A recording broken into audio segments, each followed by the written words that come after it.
विकास समिति अन्तर्गतकै मन्त्रीले धेरै कुराहरू गर्नु थियो। हिजोदेखि भाइरल भइरहेको त्यो जुन ठेकदारहरूको खुट्टा भाँचिने कुरा भाँचिदिन्छु भन्ने कुरा जुन भाइरल भएको छ यसमा पनि अलिकति बोल्नु थियो। अब मन्त्रीज्यू आफै आउनु भएन, पहिलोपटक हाम्रो यो चाहिँ मन्त्री बिना चल्दैछ, पहिलोपल्ट यो हाम्रो समितिको बैठक पनि सभा पनि।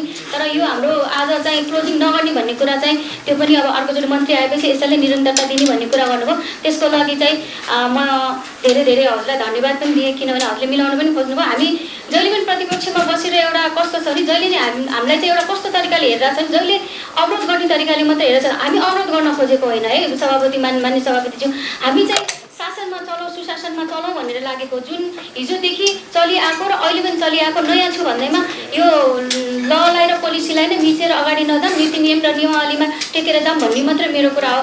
र मैले चाहिँ यहाँ यही मञ्च मार्फत चाहिँ मैले यो मेरो यो पूर्वाधार अन्तर्गतको पनि भएको भएर चाहिँ मैले चाहिँ सरकारमा काम गर्नु यो जुन यो ठेकदारहरूले जुन काम गरिरहेछन्, सरकारको काम गरेर ठेकदारहरूको खुट्टा भाँचिन्छु भन्ने जुन अभिव्यक्ति अहिले भाइरल भएको छ, यसमा चाहिँ ठेकदारलाई कानुनी दायरामा ल्याउने हो कि भौतिक कारबाही गर्ने हो, त्यो कुराको चाहिँ मैले उहाँसँग जवाफ पनि माग्न खोजिरहेको थिएँ।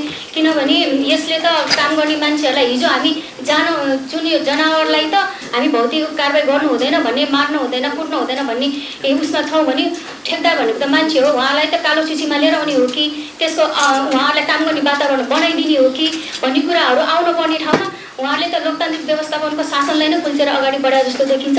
मैले यही भन्न चाहेको र मैले कर्णाली प्रदेशको बारेमा धेरै थोरै कुरा राख्न पनि चाहेँ, किनभने मैले अघिदेखि मैले कर्णालीको राख्न खोजिरहेको थिएँ।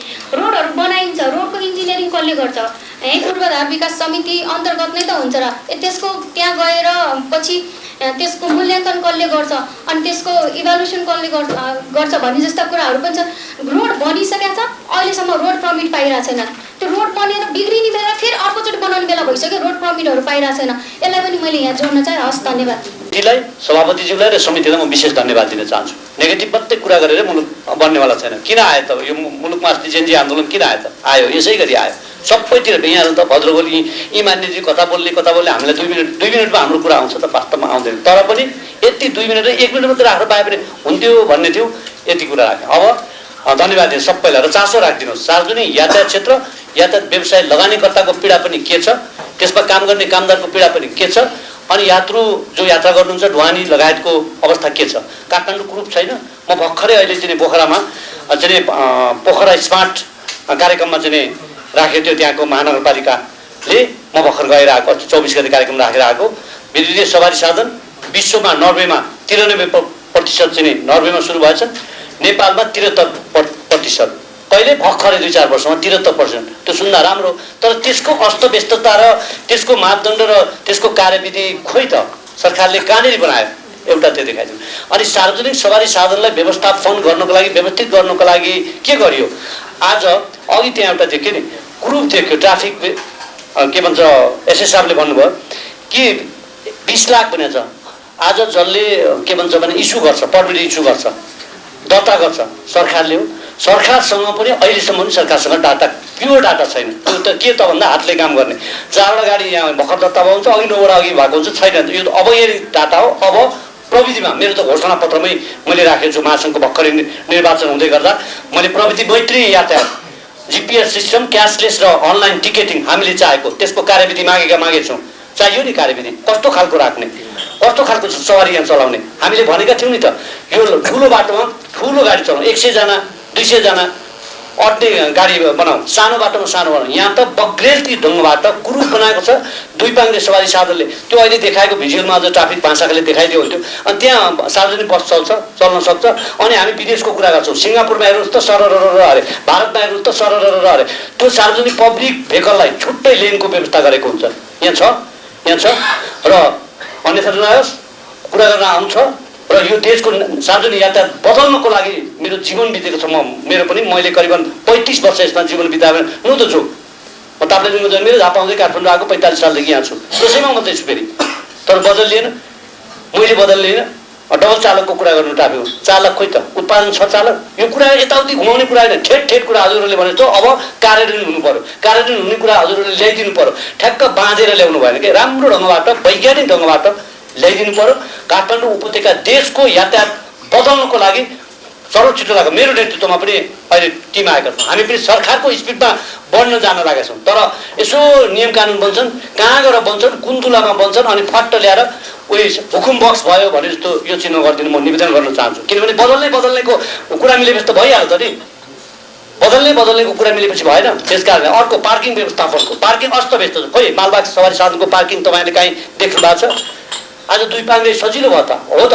सार्वजनिक सवारी साधनले एउटा चाहिँ यहीँ दूत बस म नि थिएँ उद्घाटनमा रानी पोखरीमा 2080 सालमा होला, असोज 1 गते श्री प्रकाश जवाला मन्त्रीजी हुँदाखेरि त्यहाँबाट सूर्य विनायकको चाहिँ हामीले दूत बसको एउटा लेन तयार गरेका थियौँ। त्यो गाडी सधैँ 2 घन्टा पुग्थ्यो, 45 मिनटमा पुग्यो। मैले भनेको त्यो सञ्चारकर्मी यहाँ हुनुहुन्छ नि हजुरहरू, यो सबै नभए पनि आधी त हुनुहुन्छ। मैले बोल्दा यो खालि मिडियाको हेडलाइन 2 दिनको लागि न्युजको लागि न्युज नबनोस्, तर प्रभावकारी कार्यान्वयन होस् न। यति राम्रो चल्यो, 45 मिनटमा टक्क सूर्य विनायक पुग्यो, टक्क यहाँ आइपुग्यो। तर त्यसको लेनसेन बिग्रियो, भत्क्यो। त्यहाँ रातो गाडी लिन्छ, अर्को लिन्छ, अर्को वास्तवमै एम्बुलेन्स हिँड्न सक्दैन, अब दमकल लिन सक्दैन। यस्तो कुरो बनाएको छ। हाम्रो दोष होइन। हामीले त निजी क्षेत्रले सवारी किन्यो त, ल्यायो त उसले, अनि त्यसलाई ल्याएपछि दर्ता गर्ने कसले? त्यहाँबाट गर्ने। जुन इन्ट्रेस्टको आजको इन्ट्रेस्टको सवारी साधन आफू अनुकूलको, हिजो कर्मचारी अन्यथा नलिनु लिए पनि केही फरक परेन। हिजो कर्मचारी राम्रा कर्मचारी हुनुहुन्थ्यो, तर थुप्रै कर्मचारीले कसरी ऐन कानुन बनाउनु, कसरी नियम बनाउनु, त्यही राजनीतिक पार्टीहरूले समर्थन गर्दै जानुभयो। यहाँ कति त्यो हुनुहुन्छ। म नितान्त अहिले नेपाली व्यवसाय राष्ट्रमा कुनै राजनीतिक दल पार्टी आदि इत्यादिमा नभइकन म यहाँ अहिले यातायात व्यवसायको प्रतिनिधित्व गरेर म आएको छु। त्यस कारणले तपाईँले यो गल्ती गरेकै हो। अब आउने पनि नआत्तिकिन राम्रोसँग सल्लाह गरेर सुधार हुन्छ। नेपालको यातायात बन्यो भने देशै बदलिहाल्यो। आज उहाँको सेवा, आज तपाईँ सार्वजनिक सवारी साधनको माननीय सभापतिज्यू, आज भारत छिमेकी राष्ट्र हाम्रो खुल्ला बोर्डर छ। Kakarbhitta border, Sunauli border, Raxaul border, Jogbani border, हजुरलाई थाहा छ 72 घन्टाको चिर दिन्छ त्यहाँबाट। हाम्रो नेपालको चाहिँ त्यो स्टार्ट पोइन्टबाट 72 घन्टामा नेपाल कत्रो छ? सबै भारतीय सवारी साधन नेपाल घुमेर जान्छन् 72 घन्टामा। मालबाग सवारी साधन नेपाल घुमेर जान्छन्। रक्सोलबाट गाडी छिरो मालबाग भने ताप्लेजुङ पुग्छ। यात्रुपा काँकरबिटाबाट छिरो भने विराटनगर हुँदै काठमाडौँ आइपुग्छ, हलेसीमा पनि गर्छ। अनि नेपालको सवारी साधनले के गर्ने? मालबागले के गर्ने? यात्रुबागले के गर्ने? अत्यन्त चासो लिदिनुहोस् त। काँकरबिटाको जोगबनीमा के अरे काँकरबिटाको बोर्डर पानी ट्याङ्कीबाट ओर्तिर हेर्नुहोस् त, बिर्तामठमा गाडी चलिरहेका छन् भारतीय नम्बर प्लेटको। अनि यस्तो नीति हुने, अनि हाम्रो गाडी चाहिँ भारत जानु पर्यो भने एमएसीमा आएर को हुनुहुन्छ एमएसीकामा पुग्ने गरी पनि पुर्याइदिनुहोस्। नेपालको हाम्रो माननीय मन्त्रीजीलाई, सम्मान्य प्रधानमन्त्रीलाई पुग्ने गरी पुर्याइदिनुहोस्। अनि हाम्रो गाडीले चाहिँ एमएसीमा गएर निवेदन हालेर अनि बक्स होस् भनेर निवेदन हाल्नु, अनि बल्ल 50,000 1 लाख 2 लाख रुपियाँ डिपोजिट गर्नुपर्ने। हाम्रो गाडी मान्य चाहिँ हाम्रो मन्त्री झापाकै मन्त्री दागी मान्यजी हुनुहुन्छ जस्तो लाग्यो मेरो क्षेत्रको। मेरो गाडी पानी ट्याङ्कीदेखि उता जान्छ सोधिदिनु होला। पानी ट्याङ्कीबाट सिलगढी जान पाउँदैन। अर्कोले चाहिँ 72 घन्टाको देश गाइदिने हो। यो कुरालाई तपाईँहरूले रोक्नुहोस्। हाम्रो लगानी मैत्री बनाइदिनुहोस्, यात्रु मैत्री बनाइदिनुहोस्। यातायात बनाउन हामीले जानेका छौँ। जानेको कुरा तपाईँहरूले लिइदिनुहोस्। हामीले गर्न चाहेर पनि गरेनौँ। अब के भन्छ भने लाइसेन्स 2 जना चालक बन्नुहुन्छ। हिजोको व्यतिथिको कारण पक्कै सबै देशका युवा चालकहरू गए विदेश छैनन्, छँदै छैनन् त जाउँ न ल। सभापति सहित 8-10 जना मसँग म जान्छु, महासङ्घको अध्यक्ष म तपाईँहरू सँगसँगै हिँड्छु। कहाँ छन् चालक? आज 20 वर्ष 18 वर्ष खोज्नुपर्छ। एउटा चालकले काहीँ गल्ती गरेर उसलाई सस्पेन्ड गर्यो भने त्यो चालकले अघि फेरि कोटेश्वरबाट अर्को गाडी लिएर हिँड्छ। गरेर यसरी हिँड्दा हुन्छ। उसलाई कारवाही गऱ्यो, अघि चामेलबाट अर्को गाडीमा चालकै छैन। त्यो उत्पादन गर्ने ठाउँ कहाँ हो? हाम्रो नीति के हो त? आज उसले बस चलाउन जान्दछ, ठुलो हेभी इक्विपमेन्ट चलाउन जान्दछ, उसलाई कहाँबाट लाइटबाट सुरु हुन्छ। अनि लाइट उसको हेभी गाडी चलाउन सक्ने उसको क्षमता छ भने त्योबाट गर्नु पर्यो नि। आज ट्रायलमा पनि जुन गाडी उसले सिकेको छ, उसले पजेरो सिक्यो, अर्थात् चाहिँ अल्टो सिक्यो, आयो या हुन्डाबाट उसले सिक्यो, त्यही गाडीबाट उसले ट्रायल दिन किन नपाउने? उसले दिँदाखेरि छुट्टै दिनुपर्ने। अनि हेभी इक्विपमेन्ट चलाउनको लागि तल लाइटबाट जाने उसले 7 वर्षमा पनि लिन सक्दैन। यस्तो नीति बदलिदिनको लागि राज्यलाई कोलाहल गरेर मैले त भनेको छु। म काहीँ घाँटीको बिरामी भयो भने यातायातकै कारण बोलेको कारणले गरिदिँदैन काम। बुझिनेले कुरा नबुझेपछि मनमा पिर त पर्ने भयो। अत्यन्त विश्वास छ, आशा छ, भरोसा छ। त्यस कारणले यो चेहरा पनि जीवनभर गाली गर्ने, सबैले गाली गर्ने खत्तम भयो। मानिसको चाहिँ कोचाकोच कसले पार्यो? कोचाकोच पार्ने कसले हो त? अहिलेको तपाईँलाई पनि गाली गर्ने, तपाईँहरू काम गर्न चाहनु भएको छ। विज्ञ चाहिँ आजको सभापति हुनुहुन्छ नि, कसले कोचाकोच बनायो त? बनाइदिनुहोस्, नीति बनाइदिनुहोस् त नबनाउने। अनि गाडी 7 सिटको गाडी पनि ल्याएर यहीँ हालेको छ, 15 सिटको गाडी पनि यहीँ ल्याएर हुनेछ। सर र रत्तपारबाट बुढालीकण्ठ, रत्तपारबाट जोरपाटी, रत्तपारबाट लगनखेल थानकोट भक्तपुर जाने 100 जना मान्छे आँट्ने गाडी राखे हुँदैन, 100 जनाको गाडी राखे हुँदैन, बस राखे हुँदैन। अनि त्यहाँ भए बन्द ताल पऱ्यो भने त्यसमा ठेला गाडीमा पनि यात्रु राखेर हिँड्ने स्वीकृति कसले दिने हो? स्वीकृति दिने त सरकारले हो। प्रदेश, सङ्घीय सरकार, स्थानीय सरकार बाजा बाज्छ। सङ्घीयले हिजो एउटा कुरा ल्यायो, अब के अरे प्रदेशले एउटा कुरा ल्याउँछ, सङ्घले एउटा कुरा ल्याउँछ। प्रदेशको कता जाने कि हामी भोलि उठी कहाँ जाने केही थाहा छैन कि भयो कि सार्वजनिक सभा साधन। हामीलाई गाली नगर्नुहोस्, हामीलाई राम्रो पारिदिनुहोस्, हामी राम्रो गर्छौँ। मैले यति कुरा राखेँ। मालबाग सवारी साधनको विषयमा सभापतिज्यूले अघि भन्नुभयो, कोनी के चाइनाको गाडी, कोनी के गाडी, चाइना आओस् कि अस्ट्रेलिया आओस्, जापान आओस् कि अमेरिका आओस्, हामीलाई नो मतलब। तर यो देशको सडकले धानेको छ मान्यज्यू, यो देशको सडकको टेम्परेचर आज एउटा हरेक ठाउँका पुल भत्किएको छ। आज 18 टन बोक्ने गाडीले 50 टन बोक्यो। मेरो कुरा सत्य कुरा लिनुहोस् त। तपाईँ साँच्चै बदल्न चाहेको भने मलाई तपाईँहरू काम लाउनुहोस् त। 50 टन लिएर आउँछ, त्यो बाटो भुरकुट पारेको हुन्छ। अनि एउटा टायरको चाहिँ यति गहिरो हुन्छ खोलातिर। अघि त्यहाँ भिजुअल देख्यो, ट्राफिक महाशाखाले देखायो। अर्को यत्रो हुन्छ। जति ल्याए पनि हुने। हामीले के भन्छ भने विभिन्न बन्दरगाहहरू के भन्छ यो के भन्छ बोर्डरहरूमा के अरे त्यो डाइपोर्ट किन बनाए त? निकाल्नै नसक्ने सामानलाई काठमाडौँसम्म ल्याऊ, तर उल्टी गर्ने सामान त सबै त्यहाँ उल्टी गरिदिनु पर्यो। अनि पो नेपाली गाडीले ड्युटी पाउँछ त हजुर। नेपाली गाडी ग्यारेजमा सुकाउने, घाममा सुकाउने, ब्याङ्कले तनाव दिने, मान्छे डिप्रेसन भएर गए, मान्छे कति पासो लागेर मरे। यो भावनामा कुनै बगेर होइन, तथ्य सत्य साथ हामी कुरा गर्दैछौँ। म अन्तमा अनुरोध गर्न चाहन्छु, सम्मानित यो सभालाई के भन्छ समितिलाई साँच्चै सिरियस लागिदिनुहोस्। यसो हेरेर यसले के बोलो, यसले कता कताको गन्ध बोलो, यो कता बोलो, फेरि यो चाहिँ पार्टीतिरको चाहिँ सत्ता पक्षको कुरा बोलो भने अर्को प्रतिपक्ष, यो पक्ष र प्रतिपक्ष हामीलाई नगरिदिनुहोस्। हामीलाई कहीँ चेप नपार्नुहोस्। नेपालको निजी क्षेत्रको सार्वजनिक यातायात साँच्चै मुलुक बदल्ने खालको। टक्क एयरपोर्टमा आउँदा गाडी सरर देख्दा यो देश कस्तो भन्ने देख्थे नि, हिजो देखेका थिए। अब त यत्रो परिवर्तन भएपछि अब झगडा नगरिदिनुहोस्। संसदमा त झगडा गरेको देख्दाखेरि अहिले पनि यसो गरेर हेर्न मन लाग्छ कि हामीलाई। नगरिदिनुहोस् न। राम्रा कुरा आयो समर्थन गरौँ, नराम्रा कुरा आयो भने विरोध गरौँ। मैले त्यही नीति लिँदैछु अहिले। सार्वजनिक यातायात सम्बन्धी सरकारले राम्रो नीति ल्यायो, मैले समर्थन गर्ने। त्यहाँ जतिसुकै जुलुस आओस्, नारा आओस्, त्यसको फेस मेरो नेतृत्वले गर्छ, हाम्रो नेतृत्वले गर्छ, टक मासङका साथीहरू हुन्छ। तर लुकेर चाहिँ नल्याइदिनुहोस्, छलफल चाहिँ गरिदिनुहोस्। 1 मिनट होइन, 1 दिन होइन, 2 दिन बस्नुपर्छ मान्य सभापतिज्यू। यो बैठक बस्दिनुपर्छ, बहस गरेर अनि प्रभावकारी ढङ्गबाट कार्यान्वयनमा जाउँ न। अनि के हुँदैन आज तपाईँहरूले यति पनि भनिदिनुहोस् न, कोचे जस्तो त कसको कारणले मैले भने राज्यको कारणले कोच्नु पर्यो, त्यसको लगानी उठ्दैन। गाडी एउटा गाडी रत्तपाबाट छोड्दा 3 घन्टा पुग्छ जोरपाटी, त्यसले 2 टिप लाउँदैन। अनि आरएनसीमा मान्छे थुप्रै हुन्छ, आरएनसीमा किन मान्छे गाडी नै आइपुग्दैन त त्यो जामले गर्दाखेरि? अनि कहाँबाट जुत्दै एम्बुलेन्स त पास हुँदैन। ट्राफिकको चाहिँ इमर्जेन्सी पालेर आयो भने त्यसलाई पनि रोड साइडै छैन त के गर्ने? कसैले साइड पाउँदैन। यस्तो हङ्गामा भएको छ। अर्को कुरा, आज हाइवेमा मैले भनेको छु, हाइवेमा होटेल राम्रो भएनन् मान्यज्यूहरू। होटेल राम्रो पारिदिनुहोस्। त्यहाँ चाहिँ चालकहरूलाई के भन्छ भने त्यो के भन्छ रेस्ट गर्ने ठाउँ बनाइदिनुहोस्। त्यो भन्यो। सार्वजनिक यातायातमा सरकारले चालकहरू सचालकहरूलाई एउटा व्यवस्थापन गर्न राज्यले खर्च गर्नु पर्दैन? एउटा पनि ओरिएन्टेसन दिनु पर्दैन? त्यस कारणले आज 1.5 करोडको गाडी त युरोपभन्दा राम्रा गाडी नेपालको मेची महाकाली पोखरामा जाने गाडी हेर्नुहोस् त, झापा जाने गाडी हेर्नुहोस् त, धनगढी जाने गाडी हेर्नुहोस् त। त्यो नराम्रो गाडी 17 सालको गाडी देखाएर यसो पुरानो गाडी देखाइदिने, 20 वर्ष पहिलाका मान्छे हालेको देखाइदिने। अहिलेका गाडी पनि हेर्नुहोस् न, लग्जरियस 1.5 करोड रुपियाँ 1 करोड रुपियाँ लगानी गरेका सोफा सिट सहितका लग्जरियस सवारी साधन छन्। त्यसलाई पनि त राम्रो सबै मान्ने मध्ये यहाँ राम्रो। मैले सकिहालेँ हजुर। मैले 1 मिनट त लिने आज, किनभने बल्ल बल्ल यो कार्यक्रममा बोलाइदिनु कति वर्षपछि होइन। मनका कुरा राख्ने थियो, राख्यो पनि, यति आउँछ। त्यस कारणले गर्दा यति राम्रा गाडीलाई संरक्षण गर्नुहोस्। राम्रा गाडीको राम्रा मान्यले बोलेको कुरा त राम्रो भन्नु पर्यो। जस्तै हामीले गरेको राम्रो कुरो, राम्रो बाटोमा हामी फेरि पनि पहाडमा कस्तो गाडी चलाउने, मुस्ताङमा कस्तो गाडी चलाउने, ताप्लेजुङमा कस्तो नै, ताप्लेजुङको गाउँमा कस्तो गाडी चलाउने, इलामका ती गोरेटो बाटोमा कस्तो गाडी चलाउने, इलाम विभिन्न नेपालका ग्रामीण क्षेत्रहरूमा, जुम्लाका ग्रामीण क्षेत्रमा त्यो हेभी इक्विपमेन्टले बाटो बनाएको हुन्छ, इन्जिनियरले बाटो बनाएको छैन। इन्जिनियरले हाइवे मात्रै बनाएको हुन्छ। अहिले त काहीँ सबी लेखेको छ, काहीँ नपा लेखेको छ, काहीँ चाहिँ गाउँपालिका लेखेको छ, काहीँ वडा लेखेको छ। त्यो कसको बाटो भन्दै हामी खोज्दै जानुपर्छ। त्यस कारणले वान रोड प्रणालीबाट कर लिने, राजस्व लिने वान रोड प्रणाली होस्। यति कुरा राखेँ। मैले फेरि भने सभापतिज्यू लगायत सम्पूर्ण मान्यज्यूहरूलाई वास्तवमा हजुरहरूको कुरा हामीलाई पनि सुन्न पाए, हाम्रो त अलिकति सुनायो, हजुरहरूको सुन्न पनि पाएको छैन, समय पुगेको छैन। एक दिन यसलाई फेरि एकछिन भोलि म पद बहाली पनि गर्दैछु हजुर, अझै पद बहालीबाट मेरा लिखित रूपमा पनि दर्ज गर्छु। त्यस कारणले नेपालको सार्वजनिक यातायातलाई र पूर्वाधारलाई अर्को दुःख लाग्ने दुःख व्यक्त गरेको।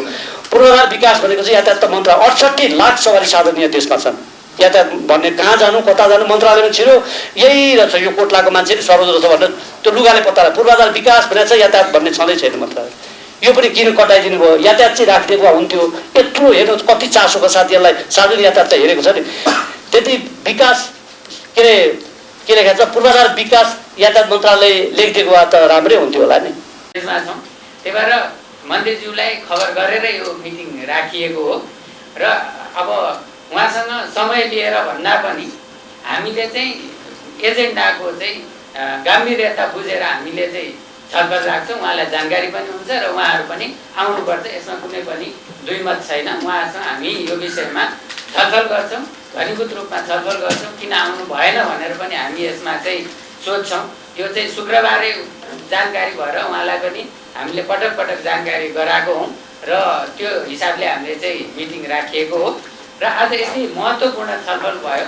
अब व्यवसायहरूले पनि आफ्नो कुराहरू राख्नुभयो, समस्या राख्नुभयो र हामीलाई पनि थाहा छ कि आज हामी किन यति धेरै संवेदनशील छौँ भन्दा हामी आज निस्केपछि हामी घर पुग्छौँ कि पुग्दैनौँ भन्ने नै हामीलाई चाहिँ त्यो चिन्ता छ।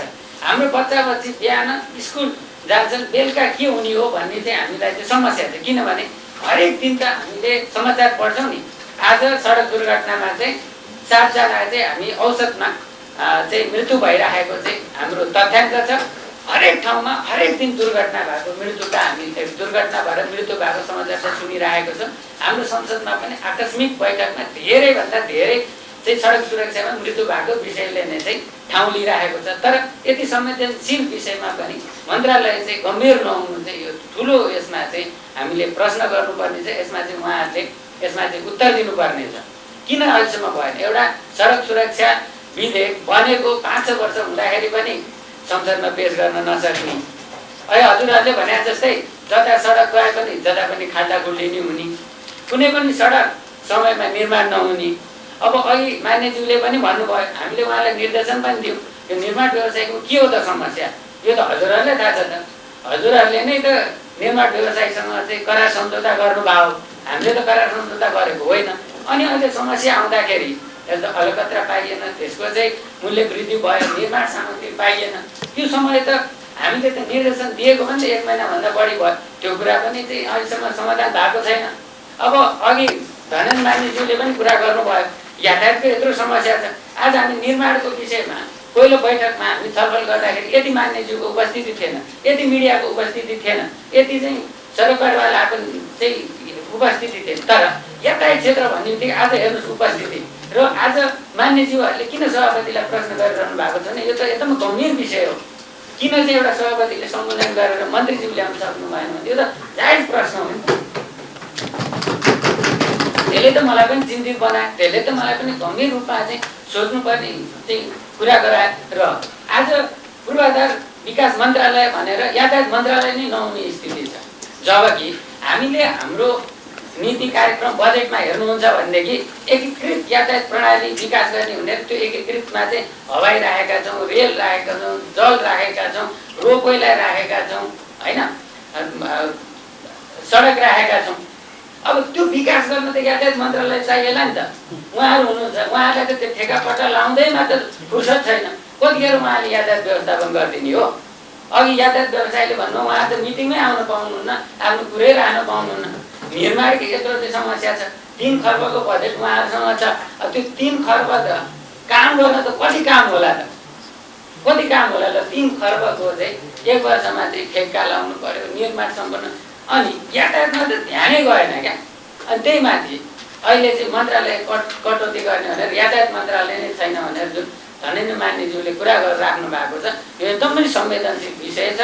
यसलाई हामीले गम्भीरतापूर्वक चाहिँ लिनुपर्छ। हामीले हाम्रो सुरक्षा गर्न नसके भने अब आउने भावी पिँढीको त हामीले सुरक्षा गर्नुपर्ने होला नि त।